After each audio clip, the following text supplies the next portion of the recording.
मुत्तहदा अरब अमारात की सीनियर खातून वजीर रीम अल हाशमी ने कहा है कि खलीजी मुल्कों पर ईरान के हमले गैर मामूली इकदाम है।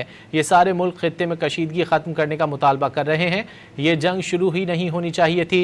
ये भी कहा कि अमेरिका UAE का स्ट्रेटेजिक पार्टनर है।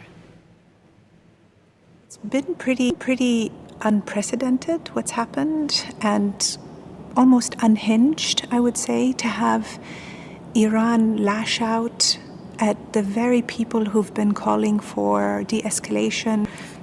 This war to never actually even start. And it's really quite surprising for us that Iran has taken such an irrational path. Our relationship with the US is a long-standing strategic partnership. It doesn't deter us because we're also a resilient bunch. It's been pretty unprecedented what's happened, and almost unhinged, I would say, to have Iran lash out at the very people who've been calling for de-escalation. This war to never actually even start. And it's really quite surprising for us that Iran has taken such an irrational path. Our relationship with the US is a long-standing strategic partnership. It doesn't deter us because we're also a resilient bunch.